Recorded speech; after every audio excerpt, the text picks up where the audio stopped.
Et donc ça, ce que l'Europe doit nous apporter, ce sont au fond, c'est ce qu'on appelle une base industrielle et technologique de défense européenne. C'est ça ce pourquoi on se bat. Et donc, il faut créer des champions européens qui vont nous permettre d'être autonomes, c'est-à-dire dans tous les segments de la guerre, pour votre défense solaire, pour vos munitions, pour vos chars, pour vos avions de combat, pour vos satellites, etc. Il faut toujours qu'il y ait une solution européenne. Et il faut que les Européens, il faut que cette solution elle soit compétitive, il faut qu'elle soit parmi les meilleurs produits au monde, et il faut que les Européens l'achètent. Voilà. À chaque fois que les Européens achètent non européens, quelque part, ils réduisent leur autonomie. C'est ça notre objectif. C'est ça ce qu'on doit faire. Si on fait ça et qu'on accroît nos dépenses, alors à horizon 5-10 ans, on peut être beaucoup plus autonome et beaucoup plus sûr de nous. J'ai Cyril sur YouTube qui met « Pourquoi ne pas faire un emprunt européen pour avoir un budget de la défense à hauteur de nos besoins ?» Et Cyril a tout à fait raison. C'est exactement ce qu'il faut faire. Et nous, on va pousser pour ça. Alors, il y aura un débat, il faut discuter. Mais en vrai, je vous l'ai dit, je m'en souviens comme si c'était hier, malheureusement. Mars 2020, je vous disais, on est en guerre contre le virus.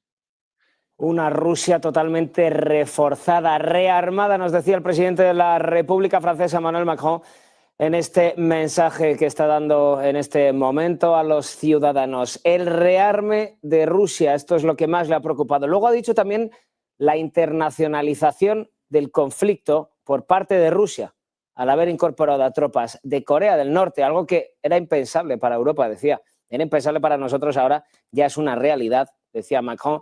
Y también la ayuda que ha recibido con los drones, con el armamento por parte de Irán, y a cambio les están ayudando Rusia e Irán en su rearme, en su programa, nuclear. En este momento cambiamos de continente, nos vamos a la Casa Blanca, donde la secretaria de prensa, Caroline Leavitt, está hablando ya con los medios de comunicación. Already signed 73 executive orders. That is more than double the number signed by Joe Biden and more than quadruple the number signed by Barack Obama over the same period. These executive orders have ended burdensome regulations, sealed the border, unleashed our domestic energy sector, eliminated divisive DEI from our federal government, stopped the weaponization of government, cut waste, fraud, and abuse, reinstituted America First trade and foreign policies, and ultimately restored common sense. The president also signed the Laken Riley Act into law, which ensures ICE will detain illegal aliens arrested or charged with theft or violence. As of today, the Senate has already confirmed 18 cabinet-level nominees, which is more than at this point under the Obama administration in 2009, and more than double the pace of the Biden administration in 2021. And today, we expect Kash Patel to be confirmed as the next director of the FBI. We are proud to announce that the president will host his first official cabinet meeting here at the White House next Wednesday, February 26th. In just 4 weeks, President Trump has already hosted the leaders of Israel, Japan, Jordan, and India. And next Monday, the president will host France's President Emmanuel Macron. And on Thursday, the UK Prime Minister Keir Starmer will visit the White House as well. As you all know, over the past month, the president has taken questions from the press, all of you, nearly every single day, sometimes on multiple different occasions in the same day, on any topic any of you wish to talk about. President Trump set the tone on this approach immediately when he took more than 12 times the questions in his first few hours in office, as Joe Biden did in his entire first week. Yesterday, we hosted a local media row here at the White House with television and radio stations from across the country that reached up to 60 million viewers and listeners. In our ongoing pursuit of transparency on this 1 month celebration, I am thrilled to bring 3 of my colleagues and our policy experts here at the White House to further recap this incredible first month of accomplishments in greater detail. We have Deputy Chief of Staff for Policy and Homeland Security Advisor Stephen Miller, the Director of the National Economic Council, Kevin Hassett, and our National Security Advisor, Mike Waltz. I will hand it over to them. They will deliver brief remarks on the accomplishments of this administration in the first month, and then we will open it up to Q&A. When we open up the Q&A portion, I do ask, for the sake of efficiency in this room, that you direct your question to the principal you seek an answer from, and I will call on you in this room. But first, I will let them roll through their remarks. And first up, I'll turn it over to Stephen Miller. Thank you. It's great to be back. And I want to just thank you all for joining today, our 1-month celebration of the most historic opening to a presidency in American history. No president comes close to what Donald Trump has achieved over just the last 30 days. He has packed 8 years of transformative action, restoring this nation, restoring our laws, restoring fairness, restoring economic opportunity, restoring national security in just 1 month. No one in this country has ever seen anything like it. And when you look at the consequentiality and the significance and the transformative nature of the actions he's taking, it truly defies description. For example, in just one area, this nation has been plagued and crippled by illegal discrimination, diversity, equity, and inclusion policies. It's strangled our economy. It has undermined public safety. It has made every aspect of life more difficult, more painful, and less safe. He has ended all DEI across the federal government. He has terminated all federal workers involved in promulgating these unlawful policies. He has ended diversity, equity, and inclusion in all federal contracting. He has restored merit as the cornerstone of all federal policy, restored the full, fair, impartial enforcement of our federal civil rights laws for the first time in generations. And he has cracked down on individuals across this government and nonprofits who have engaged in illegal racial discrimination against the American people. This includes making clear to every educational institution in this country that ending diversity, equity, and inclusion, ending unlawful race discrimination is a precondition of receiving federal funds. He has also saved women's sports by ending the participation of men in women's sports. He has ended radical gender ideology across the entire federal government, and he's pressured the private sector to also end and combat radical gender ideology. He's reestablished the scientific and biological truth that there are only 2 sexes in this country, male and female, that those are biologically based determinations. They are not based and can never be based on gender identity. That includes rooting out of the Department of Defense all DEI policies, all critical race theory, all gender madness. And once again, having a military that is focused solely and exclusively on readiness, preparedness, and lethality. As I'm sure Kevin will talk about more, of course, he has undertaken a historic cost-cutting effort across the federal government, launching the first ever Department of Government Efficiency, uncovering corruption on a scale that we never thought imaginable, terminating every single federal worker that we have found to be engaged in the corruption and theft and the waste of taxpayer dollars, and already saving $50 billion in a single year, which over a 10-year period would be $500 billion. Just think about how vast and enormous that sum is. Of course, as you all know, he has renamed the Gulf of Mexico to its correct and proper name, the Gulf of America. He has renamed Mount Denali into Mount McKinley, part of a historic effort to restore patriotism and national pride all across this land. He has ended the weaponization of the federal government, restored the Department of Justice to its true mission of combating threats to this nation and keeping the American people safe. He has ended all federal censorship of free speech. This has been one of the greatest crises that has plagued this nation. Years and years and years, the federal government violating the First Amendment to take away Americans' right of free speech. President Trump has ended that, and he has demanded that all federal workers, all law enforcement cease any effort to intimidate the rights of Americans or to police their speech.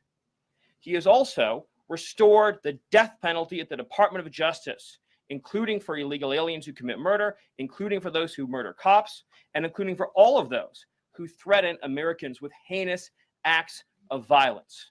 The death penalty is back. Law and order is back. The streets are being made safe once again.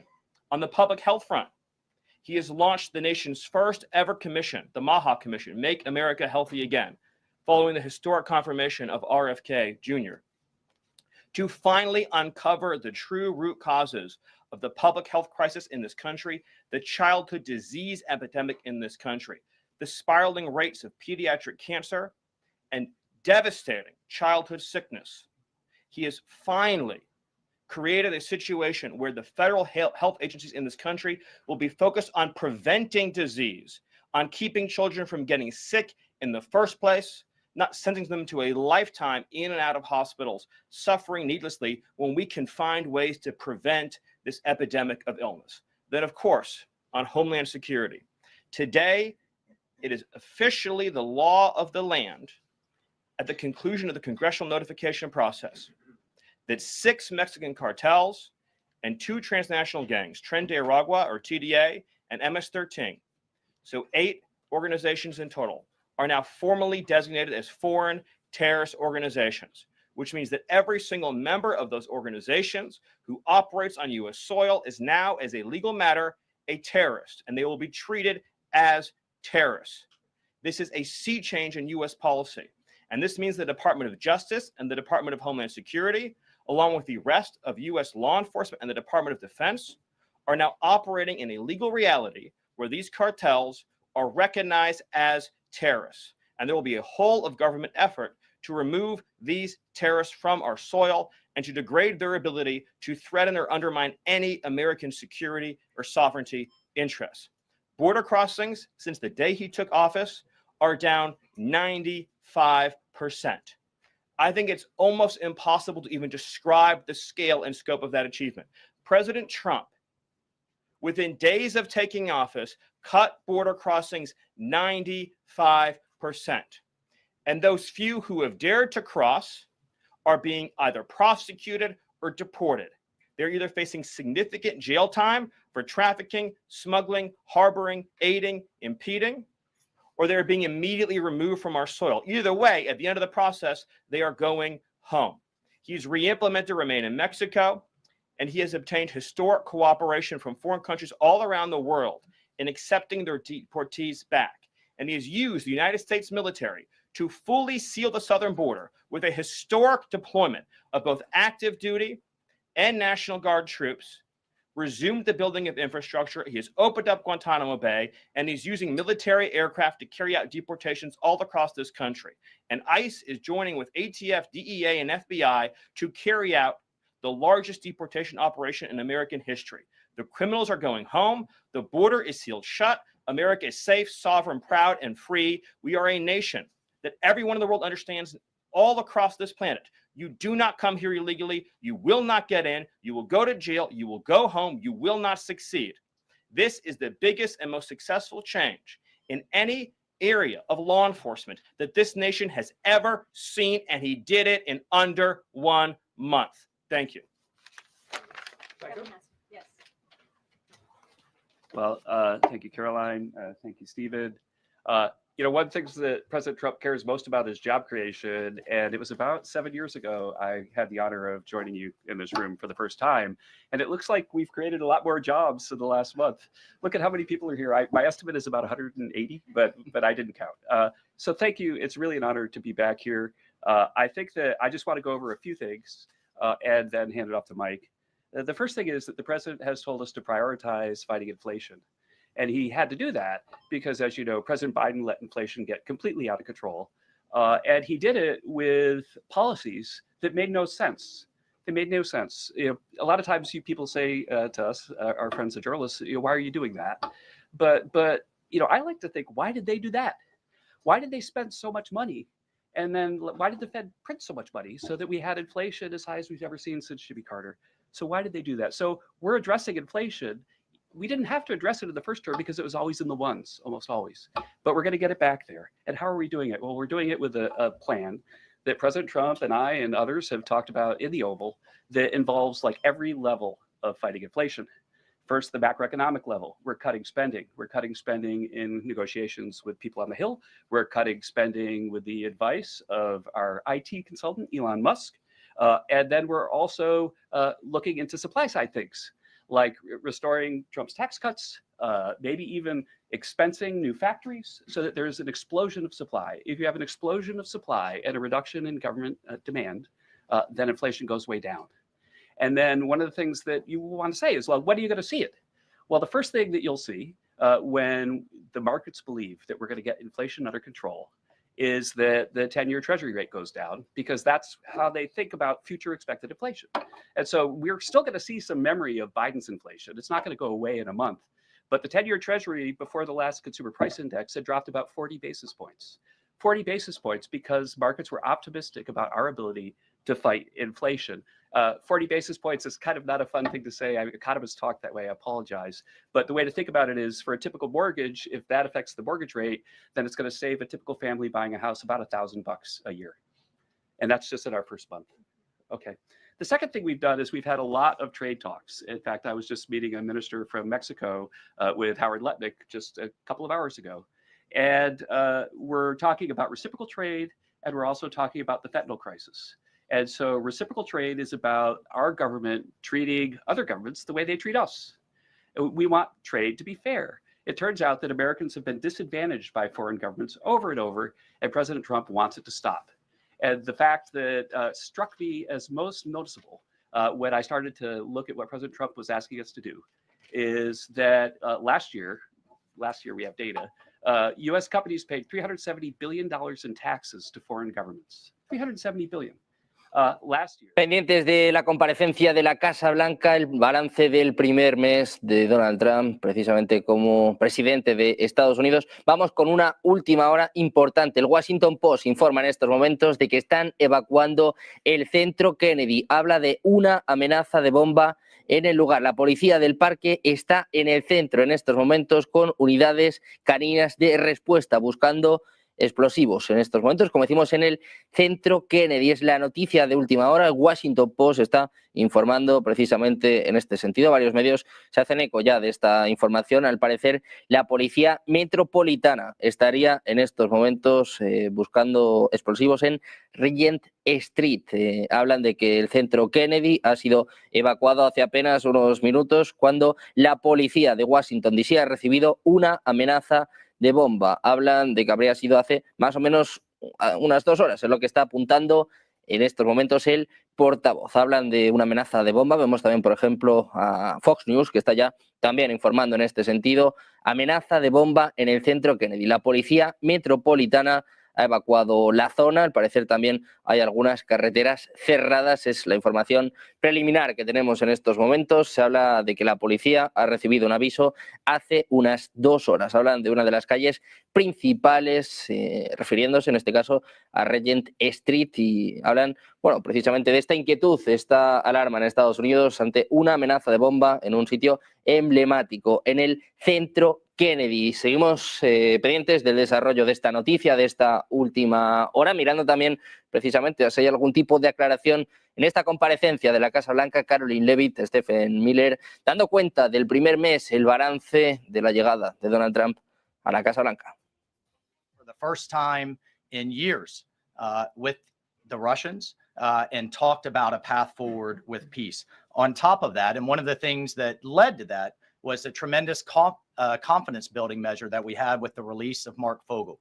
I'll remind everyone, the last time that we had an American released from the Russians, either we gave a deadly spy, pressured our allies to give up a lethal killer, or we released under the Biden administration the world's most notorious arms dealer, Victor Bout, who, by the way, had one of his main clients for arms, the cartels in Mexico and Central America. We gave up none of that.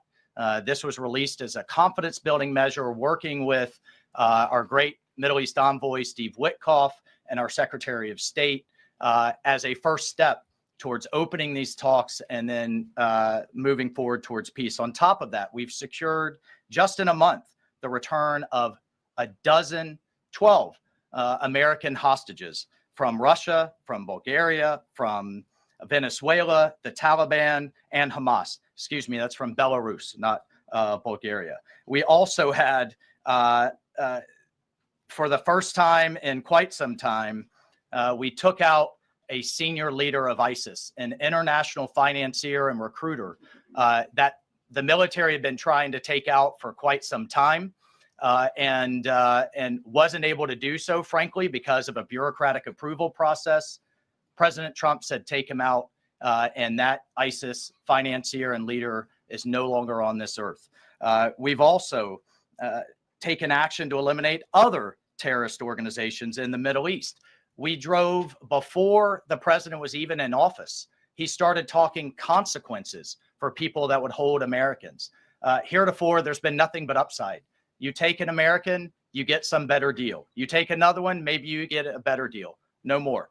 There's now nothing but downside for taking Americans illegally, either as hostages or illegal detainees. And when President Trump sent a very clear message across the Middle East, but particularly to Hamas, that there would be all hell to pay, we suddenly saw a breakthrough.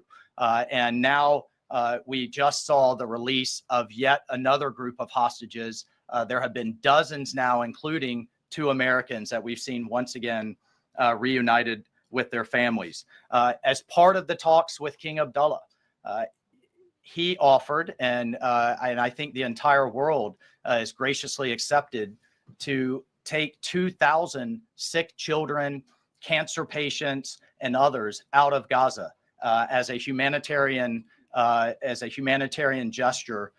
2,000 Gazans will come out of that hellhole that it is, that wasteland that Gaza is right now, with unexploded ordnance, with debris everywhere, with no sewage, with no water. And President Trump has put forward a plan to deal with the practical reality that is 1.8 million Gazans now truly suffering.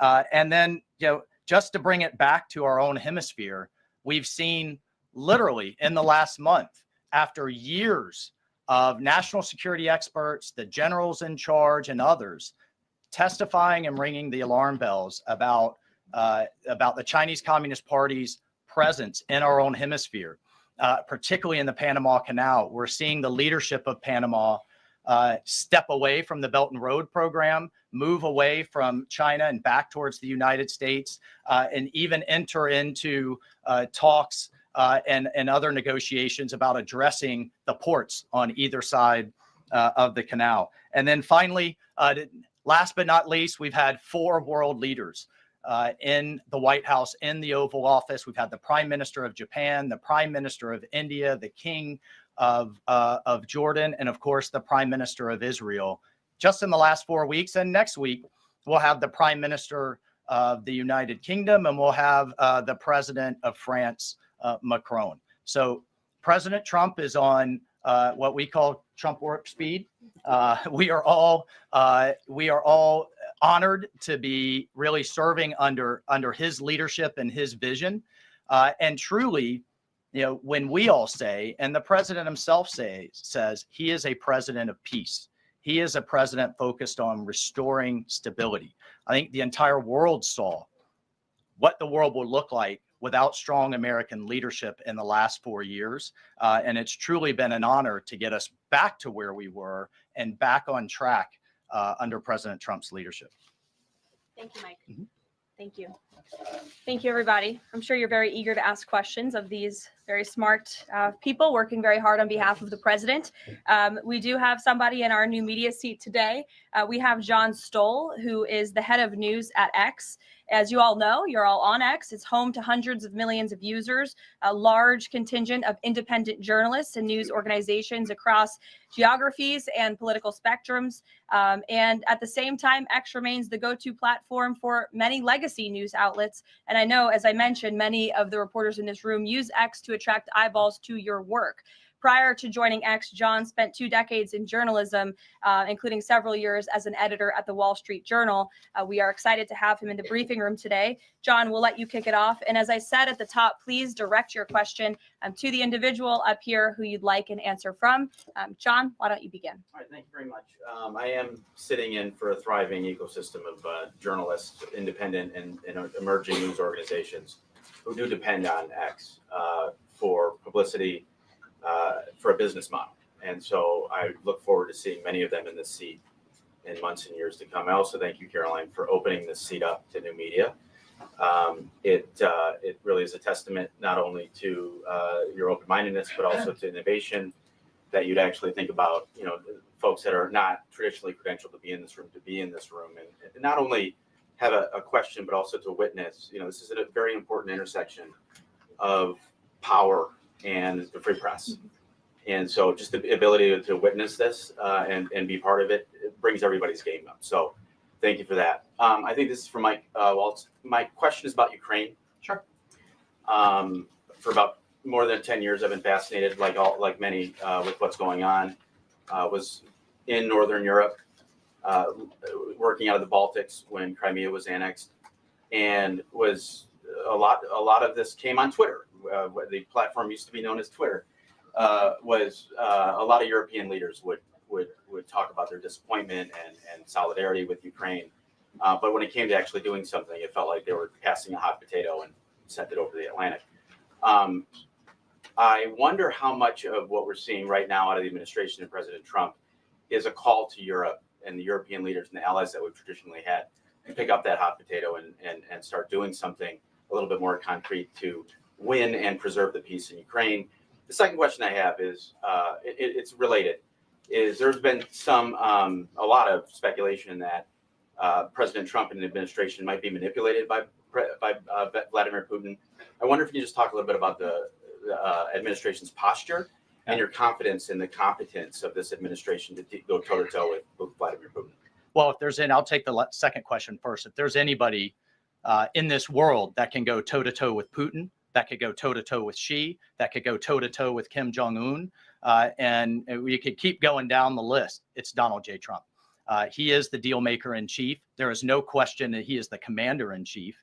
And I, for one, and I think all Americans and around the world should have no doubt about his ability to not only handle Putin, but to handle the complexity of driving this war to an end. And then on your first piece on Europe, I'll take you back to 2014. You're right. There was a lot of hand wringing in Europe and not a lot of action. There's also a lot of hand wringing here in Washington under the Obama administration and not a lot of action. They literally threw blankets at the problem. And so I'll remind everyone that Putin had some type of conflict, invasion, or issue with their neighbor under President Bush with Georgia, under President Obama with Ukraine 2014, not under President Trump 45, and again with President Biden in 2022. The war should have been deterred. The war should have never happened. And I have no doubt it would not have happened under President Trump and will stop under President Trump again. But I just want to push back on this notion of our European allies not being consulted as we've entered into this process. I already mentioned the immediate phone call President Trump made to President Zelensky. He has talked to President Macron of France repeatedly last week. President Macron convened European leaders and then is coming here on Monday. Prime Minister Starmer is coming next Thursday. I've talked to every one of my national security advisor counterparts across the spectrum in Europe. I've talked to Secretary General Rutte, the leader of NATO, the Secretary General of NATO. We have repeatedly, oh, by the way, we had half our cabinet, 7 cabinet officials, including the vice president, at the Munich Security Conference, all engaging, all listening, and all making sure our allies are heard. However, we've also made it clear for years, decades even, that it is unacceptable that the United States and the United States taxpayer continues to bear the burden, not only of the cost of the war in Ukraine, but of the defense of Europe. We fully support our NATO allies. We fully support the Article 5 commitment, but it's time for our European allies to step up. And one of the things that Secretary General Rutte said on our call was, this last couple of weeks have been a real wake-up call. And I asked him, what have you been missing the last couple of years? The fact that we are going to enter into a NATO summit this June with a third of our NATO allies still not meeting the 2% minimum, a commitment they made a decade ago, literally a decade ago, with a war on their doorstep, the largest war that they're all extremely concerned about, but yet it's, well, somebody else needs to pay. We've got other domestic priorities. It's unacceptable. President Trump's made that clear. And the minimum needs to be met. We need to be at 100% in this June at the NATO summit.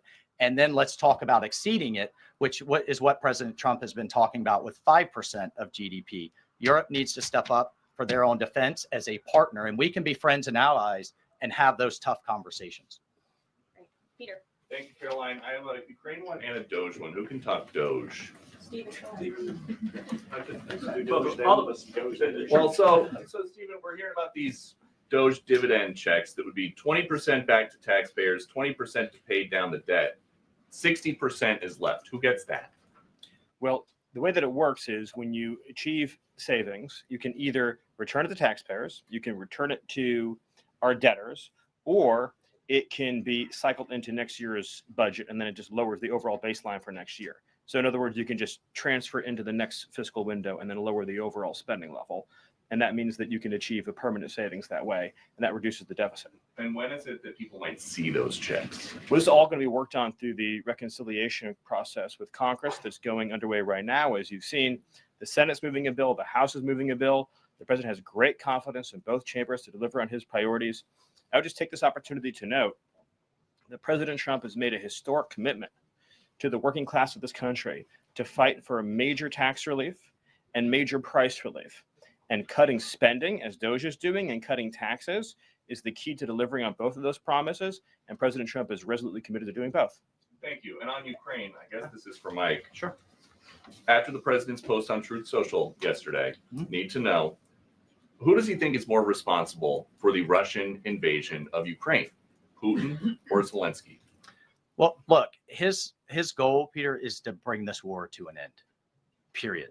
And there has been ongoing fighting on both sides. It is World War I style trench warfare. His frustration with President Zelensky is that you've heard is multifold. One, there needs to be a deep appreciation for what the American people, what the American taxpayer, what President Trump did in his first term, and what we've done since. So some of the rhetoric coming out of Kiev, frankly, and insults to President Trump were unacceptable, number one. Number two, our own Secretary of Treasury personally made the trip to offer the Ukrainians what can only be described as a historic opportunity. That is for America to co-invest with Ukraine in their minerals, in their resources, to truly grow the pie. So case in point, there's a foundry that processes aluminum in Ukraine. It's been damaged. It's not at its current capacity. If that is restored, it would account for America's entire imports of aluminum for an entire year. That one foundry. There are tremendous resources there. Not only is that long-term security for Ukraine, not only do we help them grow the pie with investments, but we do have an obligation to the American taxpayer and helping them recoup the hundreds of billions that have occurred. So, rather than enter into some constructive conversations about what that deal should be going forward, we got a lot of rhetoric in the media that was incredibly unfortunate. And I could just tell you, Peter, as a veteran, as somebody who's been in combat, this war is horrific. And I think we've lost sight of that, of the literally thousands of people that are dying a day, families that are going without the next generation. And I find it kind of, frankly ridiculous. So many people in Washington that were just demanding, pounding the table for a ceasefire in Gaza are suddenly aghast that the president would demand one and both sides come to the table when it comes to Ukraine, a war that has been arguably far greater in scope and scale, and far more dangerous in terms of global escalation to U.S. security. And I do have one for Caroline. Does President Trump have a bet with Trudeau about this USA-Canada hockey game tonight? And when there is a big hockey game on, is the president watching for the goals or for the fights? Probably both. I think he's watching for the United States to win tonight. I know he talked to the USA hockey team this morning. He talked to the players after their morning practice around 10 o'clock. And I also spoke to some folks from that team after. They were jubilant over President Trump's comments to the team. I believe they're going to put out a video of that call. So he looks forward to watching the game tonight, and we look forward to the United States beating our soon-to-be 51st state, Canada. Bloomberg, go ahead. My question for Mike Waltz. Can you give us a readout of Kellogg's meeting with Zelensky that just wrapped up? And in particular, Zelensky publicly rejected this deal about the rare earth minerals. Where does that stand? Well, we're going to continue to have, he needs to come back to the table, and we're going to continue to have discussions about where that deal is going. Again, we have an obligation to the taxpayer. I think this is an opportunity. The president thinks this is an opportunity for Ukraine going forward. There can be, in my view, nothing better for Ukraine's future and for their security than to have the United States invested in their prosperity long term. And then a key piece of this has also been security guarantees. Look, the reality that we're talking about here is it in Ukraine's interest? Is it in Europe's interest? It certainly isn't in Russia's interest or in the American people's interest for this war to grind on forever and ever and ever. So a key part of his conversation was helping President Zelensky understand this war needs to come to an end. This kind of open-ended mantra that we've had under the Biden administration, that's over. And I think a lot of people are having a hard time accepting that. And then the other piece is there's been discussions from Prime Minister Starmer and also President Macron about European-led security guarantees. We welcome that. We've been asking Europe to step up and secure its own prosperity, safety, and security. So we certainly welcome that. And we certainly welcome more European assistance. As I told my counterparts, come to the table with more if you want a bigger seat at the table. And we've been asking for that for quite some time. And has Russia pushed for sanctions in your talks with them? And have you consulted with international partners and allies about potentially rolling back sanctions in these negotiations to end the war? The talks with our Russian counterparts, both with my counterpart, the National Security Advisor, Secretary Rubio's counterpart, the Foreign Minister Lavrov, it really was quite broad, focused on what is the goals for our broader relationship, but very clear that the fighting has to stop to get to any of those brighter goals. And as a first step, we're just going to do some common sense things like restore the ability of both of our embassies to function. And again, this is common sense in foreign policy world. They call it shuttle diplomacy. We have to talk to both sides in order to get to both sides to the table. And both sides have said only President Trump could do that. Deanna. Thank you. And my question is for Mike Waltz. All right. Sorry. The president has called Zelensky a dictator. Does he view Putin as a dictator? And does he want Zelensky out of power? I know he's called for elections. And then thirdly, the head of the Defense Committee in Ukraine's parliament just has claimed that the U.S. has stopped selling weapons to Ukraine. Is that true? Well, most of our weapons that have gone to Ukraine have been part of a drawdown authority where we've literally taken them out of our stocks and then eventually through appropriations started buying them again to refill our stocks. I'll just state that there has been a lag in a lot of that process. So many of our stocks, as we look at our operations around the world, are becoming more depleted. That's one of the reasons many people have had a lot of concern about when does this end? How much is it going to take? How many lives will be lost? How much will we spend? As a member of Congress, we repeatedly asked the Biden administration those questions, and we never got a satisfactory answer. Look, President Trump is obviously very frustrated right now with President Zelensky. The fact that he hasn't come to the table, that he hasn't been willing to take this opportunity that we have offered. I think he eventually will get to that point, and I hope so very quickly. But President Trump is, as we made clear to our Russian counterparts, and I want to make clear today, he's focused on stopping the fighting and moving forward. And we could argue all day long about what's happened in the past. Reagan. Yeah, What about the IRA? Excuse me, I just called on Reagan. Reagan, go ahead. I have a question for Stephen and a question for Mike. Sure. Stephen, I can start with you. There have been Thank you. reports that Trump is unhappy with the rate of deportations and he wants them to be higher. Is the president happy with the rate of deportations, and are there any plans to speed up the process?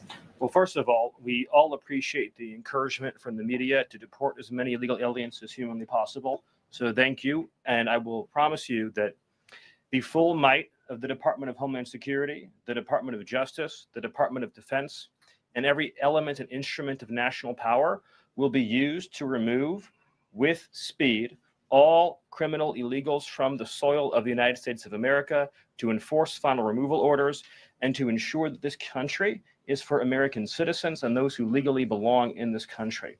We inherited an ICE that was completely shuttered. We inherited a Department of Homeland Security whose sole mission was to resettle illegal aliens within the United States of America.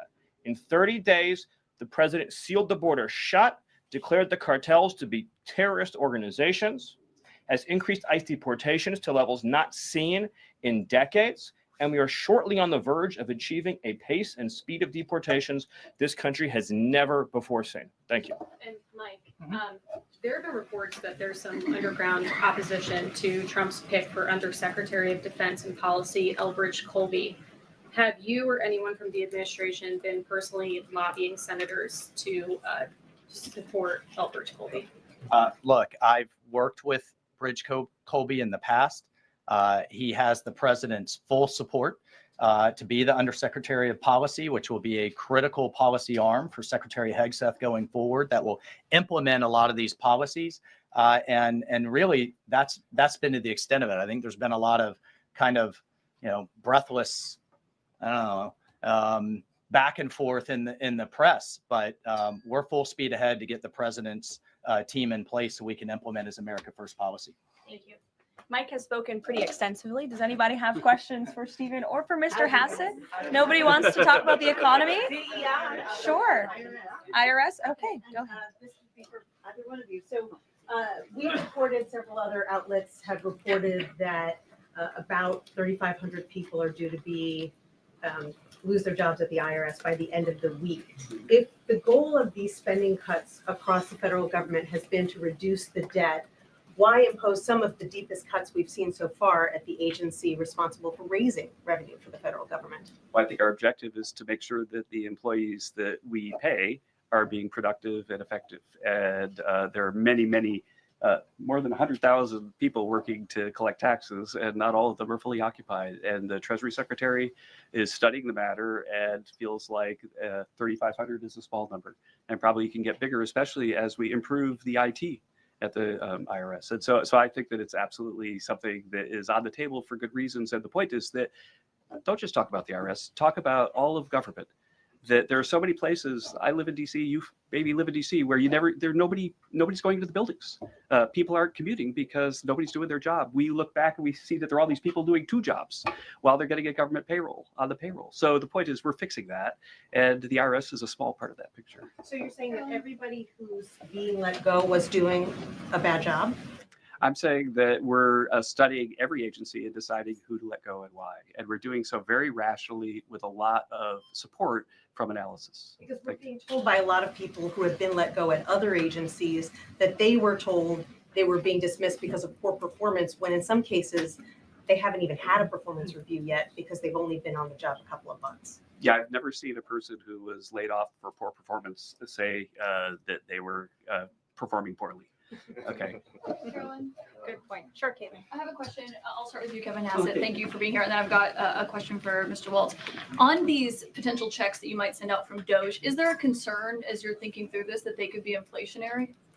Oh, absolutely not. Because imagine if we don't spend government money and we give it back to people, then if they spend it all, then you're even.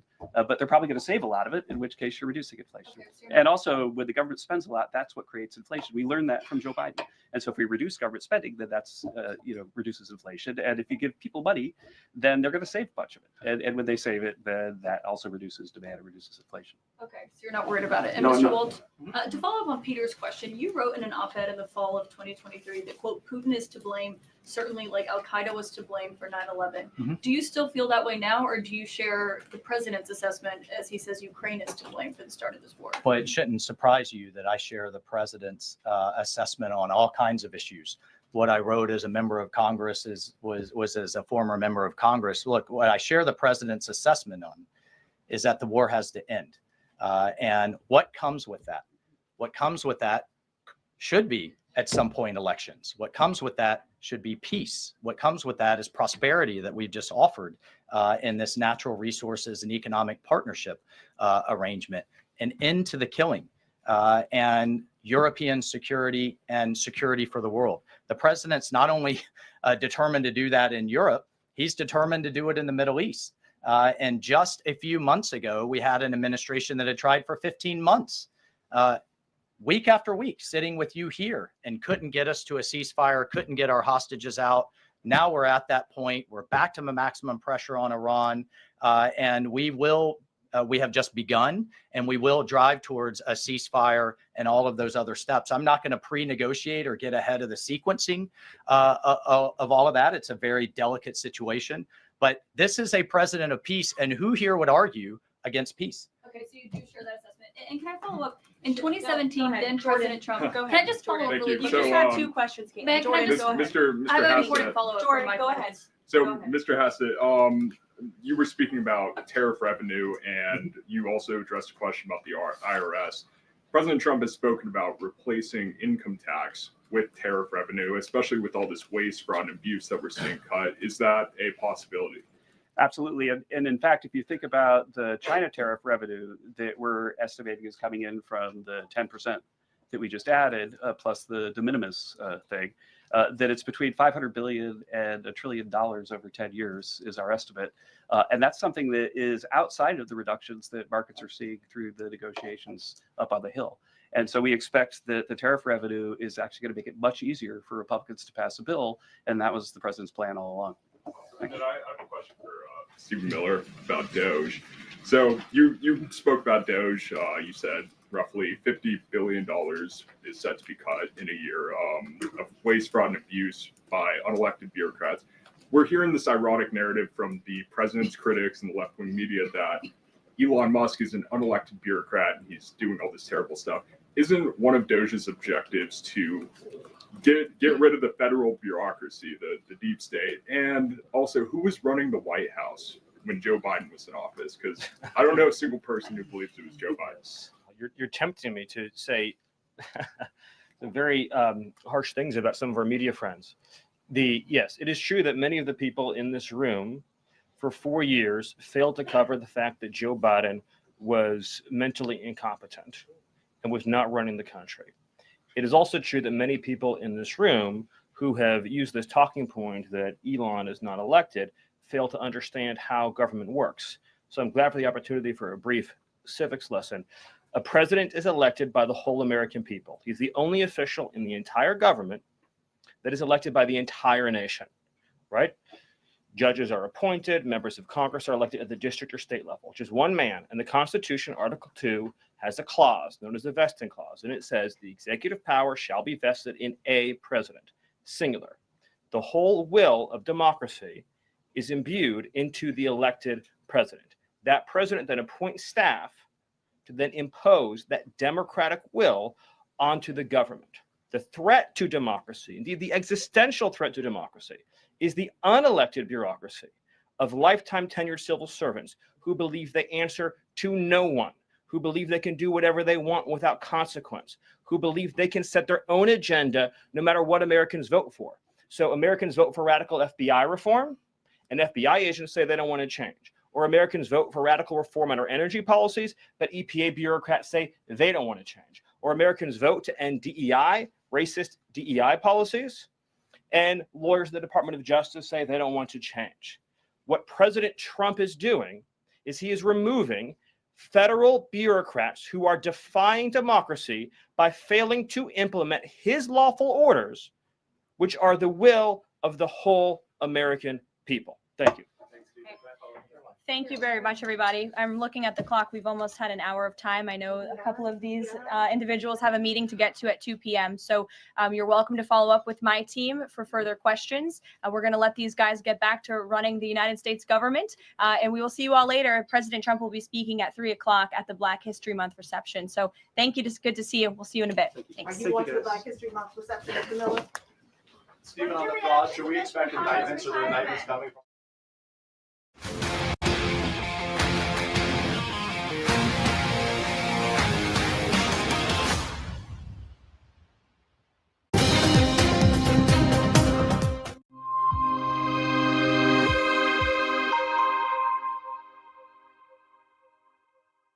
En el corazón de Madrid, descubre los Montes de Galicia, donde la tradición gallega se encuentra con la innovación culinaria.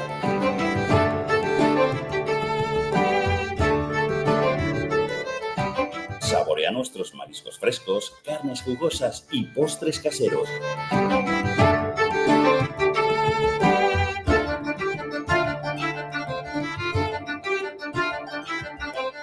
Todo preparado con ingredientes de la más alta calidad. Disfruta de una experiencia gastronómica única en un ambiente acogedor y elegante. Los Montes de Galicia, donde cada comida es una celebración. ¡Te esperamos! ¿Qué cuento quieres hoy? ¿Te cuento uno de los míos? ¿El del farmacéutico? ¿O el de María, la abogada? El de Ana, la arquitecta. Vale. Eras una niña que soñaba con crear los edificios más impresionantes de la Tierra. Se pasaba el día dibujándolos. Sabía que algún día acabarían llegando a lo más alto de cada ciudad. Y que cualquier persona... Cada profesional tiene detrás una historia increíble. Creer en ella es lo que de verdad cuenta. Arquia Banca, el banco de los profesionales.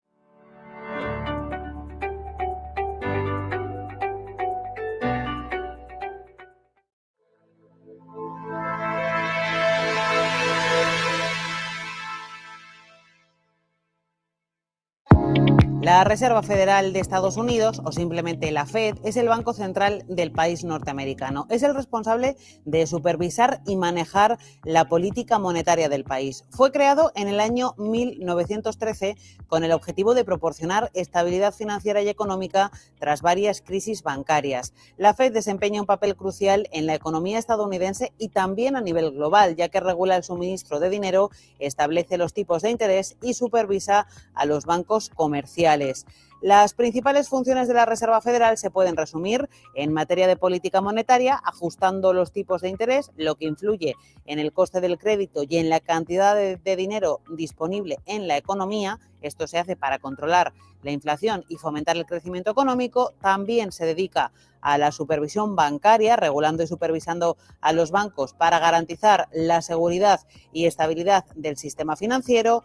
Provisiona servicios financieros, actuando como banco para el gobierno de Estados Unidos y gestionando el sistema de pagos del país, y también marca la estabilidad financiera. La Fed interviene en los mercados para prevenir crisis financieras o actuar cuando ya ha ocurrido, como sucedió en la crisis financiera del año 2008. A nivel de estructura, la Reserva Federal está compuesta por una junta de gobernadores, compuesta por 7 miembros designados por el presidente de Estados Unidos, 12 bancos de la Reserva Federal que se ubican en diferentes regiones del país y que se encargan de ejecutar la política monetaria a nivel regional y supervisar a los bancos locales. De la Fed hay que destacar su influencia global, porque tiene un impacto a nivel mundial, porque las decisiones que toma, como la subida o bajada de tipos de interés, afectan a los mercados internacionales y a las economías de todo el mundo debido a la importancia del dólar en las transacciones globales.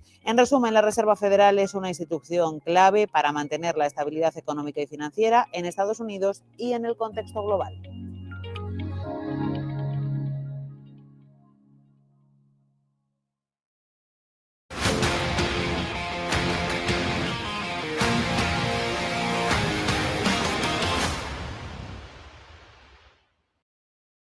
Ocho de la tarde, ¿qué tal? ¿Cómo están? Bienvenidos al cierre de Wall Street de Negocios Televisión. 2 horas quedan para que termine la cotización en el mercado de renta variable de Estados Unidos, en una jornada en la que están predominando con cierta intensidad las caídas.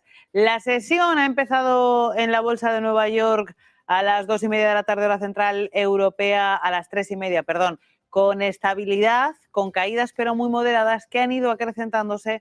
Bueno, pues a medida que esas tensiones, incertidumbres, dudas geopolíticas iban poniéndose en el tablero de los inversores, y también en medio de las palabras que ha pronunciado el secretario del Tesoro de Estados Unidos, Scott Bessent, diciendo varias cosas, entre ellas que el recorte de 50 puntos básicos de la Reserva Federal en septiembre pues no le pareció especialmente oportuno. También hemos tenido palabras del presidente de la Fed de San Luis diciendo que podemos enfrentarnos a un escenario en el que la inflación permanezca consolidada por encima del 2% durante un largo periodo de tiempo, una situación que podría sumarse a un mercado laboral más débil de lo que se encuentra ahora mismo. ¿Esto qué provoca? Pues caídas en la bolsa, porque los inversores quieren que los tipos de interés bajen, y lo que decía Jerusalén y lo que ayer decían las actas de la FED es que los tipos de interés de momento se van a mantener tal y como están, bajo el lema de esperar y ver. Como decimos, caídas en la renta variable de Estados Unidos que están siendo protagonizadas sobre todo por el índice industrial Dow Jones, que ha llegado a perder 600 puntos a media sesión. Todo esto en el día en el que hemos conocido las solicitudes semanales de subsidio por desempleo. El dato de cada jueves se han situado en 219.000, son 5.000 más de la semana anterior, y una jornada en la que los nombres propios a nivel empresarial son en negativo Walmart y Goldman Sachs, y en positivo Alibaba. En el caso de Walmart, previsiones flojas. En el caso de Alibaba, cuentas que se presentaron anoche al cierre y que han superado expectativas. Vamos a ver cómo están comportándose en tiempo real esos índices, esas compañías, y echamos el primer vistazo del programa. Vemos Walmart, caídas superiores al 6%, 6,3% de retroceso, $97,5 para sus títulos. Goldman Sachs también retrocede más de un 5%, cotizan los $634,40. La parte positiva, la otra cara de la moneda, Alibaba, se impulsa con solidez, sube con fuerza la compañía china, está avanzando en Wall Street más de un 8,5%, cotizando en los $136,5. Esos son a nivel empresarial los nombres propios de la jornada. Vamos a ver cómo están comportándose esos índices de renta variable en la sesión de hoy. Empezamos por el Dow Jones de Industriales, que es el que está liderando caídas. Está perdiendo, como decíamos, más de 600 puntos, retrocede más de un 1,3%, pierde 606 puntos y marca 44.020 puntos. S&P 500 a la baja después de superar ayer de nuevo máximos históricos, está perdiendo el S&P un 0,7%, cotizando en los 6.101 puntos. Y también tenemos en negativo al índice tecnológico Nasdaq, aunque en este caso experimentando caídas por debajo del 1%, pierde un 0,6% y cotiza por debajo de los 22.000 puntos, al borde en los 21.999. Vamos a ver el comportamiento también del índice de compañías de pequeña y mediana capitalización, Russell 2000, que cotiza con caídas del 1%, 2.259 puntos. Y vamos a ver también, por supuesto, pues ese índice de volatilidad VIX, que se sitúa en 16 con avances, con una subida bastante intensa del 4,8%. Queremos ver también cómo se ha comportado la renta variable europea, cómo han despedido la sesión los índices del viejo continente, con un IBEX 35 que ha despedido por debajo de esos 13.000 máximos de 17 años, esa racha alcista que estábamos viendo en el selectivo madrileño. Bueno, pues en los últimos 2 días está perdiendo un poquito de fuelle. Tenemos a IBEX con subidas al cierre hoy del 0,29%, partirá mañana de los 12.967 puntos. Resto de índices de renta variable europeos, pues signo mixto. CAC 40 de París se ha despedido en positivo, aunque con avances bastante flojitos del 0,15%, 8.122 puntos. La bolsa de Milán, FTSE, bueno, ese es el FTSE 100 del Reino Unido, con caídas del 0,26, 38.249 puntos, así que, como decimos, signo mixto, pero en este caso movimientos más suaves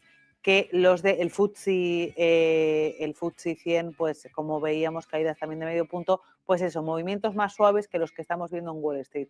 Vamos a repasar renta fija, vamos a repasar también el oro y vamos a repasar a Bitcoin después de esa comparecencia en la cumbre de la CEPAC, de uno de los mayores defensores del sector cripto. En el petróleo estamos viendo subidas moderadas después de ese temor a que la resolución del conflicto entre Rusia y Ucrania llevase al precio del crudo a mínimos. Pues estamos viendo que como eso no se produce, de momento no hay paz, pues estamos viendo subidas moderadas. Tenemos al barril Brent de referencia en Europa cotizar al borde de los $77 el barril con subidas del 1,2%. West Texas, referencia en Estados Unidos, avance también del 1,2% al borde de los $73 el barril. Y queremos saber también cómo cotiza el oro después de marcar nuevos máximos históricos ayer. Hoy cotiza por debajo de $2.950 la onza, pero en positivo con avances del 0,23%. La plata pierde el nivel de los 33, cotiza, como pueden ver, con subidas del 0,9 al borde de esos 33. Y por último, miramos al mercado de renta fija y a Bitcoin. Vamos a ver cómo está cotizando la principal criptomoneda. Ahí tenemos esos bonos que cotizan a la baja, sobre todo importante corrección en la rentabilidad del bono americano a 10 años, caídas del 0,8%. Se coloca por debajo del 4,5% de rentabilidad y el 2 años pues también cae, pero lo hace bastante menos, está mucho más estabilizado. Miramos a Bitcoin, vemos a la principal criptomoneda que se impulsa con solidez. $98.000, 98.417 con avances del 1,8%. Ethereum también en positivo, avanza cerca de un 1%, $2.738. Esto es lo que está pasando.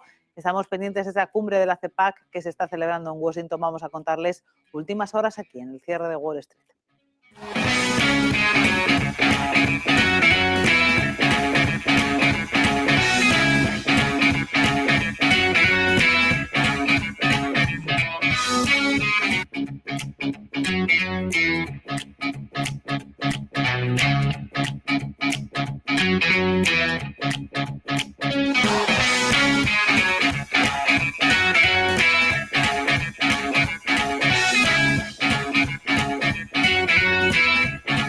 Empezamos estas últimas horas contándoles un nuevo ataque de Elon Musk sobre Volodymyr Zelensky. El multimillonario empresario y jefe del Departamento de Eficiencia Gubernamental de Estados Unidos, de Dodge, ha dicho que una encuesta, supuestamente a su juicio controlada por el presidente de Ucrania, por Volodymyr Zelensky, sobre su propia aprobación, no es creíble. Si Zelensky fuera realmente querido por el pueblo de Ucrania, dice Musk, convocaría elecciones. Sabe que perdería de forma aplastante a pesar de haber tomado el control, dice el CEO de Tesla, el dueño de X, de todos los medios de comunicación ucranianos. Por eso, asegura, canceló las elecciones. Ha dicho a través de una publicación en X, agregando que el líder ucraniano es despreciado por el pueblo de su país y que el presidente de Estados Unidos, Donald Trump, tiene razón en ignorarlo. El día anterior, una encuesta del Instituto Internacional de Sociología de Kiev mostraba que el índice de aprobación de Zelensky aumentó al 57% a principios de febrero, yendo en contra de las afirmaciones de Trump, que dice que su índice de aprobación es del 4%. Y continuamos hablándoles precisamente de Donald Trump, y es que el presidente de Estados Unidos cumple hoy justo un mes en la Casa Blanca, llegó hace un mes y en estos 30 días pues bajo su mandato hemos visto una serie de firmas prácticamente casi cada día de decretos, de anuncios, de relaciones comerciales en proceso. También hemos visto ese intento por poner fin a la guerra entre Rusia y Ucrania, y acaba de decir la portavoz de la Casa Blanca, Caroline Leavitt, que Donald Trump ha hecho en un mes más que Biden y Obama en todo el tiempo. 73 executive orders. That is more than double the number signed by Joe Biden and more than quadruple the number signed by Barack Obama over the same period. These executive orders have ended burdensome regulations, sealed the border, unleashed our domestic energy sector, eliminated divisive DEI from our federal government, stopped the weaponization of government, cut waste, fraud, and abuse, reinstituted America First trade and foreign policies, and ultimately restored common. Actualizamos esa evacuación del centro Kennedy en Washington, evacuación que se producía hace unas horas después de un informe de una amenaza de bomba que apuntaba a la próxima actuación, a las próximas actuaciones de Senjun, lo que habría provocado una evacuación y una fuerte presencia policial, según varios medios. Una portavoz del recinto de artes escénicas dijo que la amenaza de bomba apuntaba a una producción de Senjun. Vamos con una pausa publicitaria y continuamos.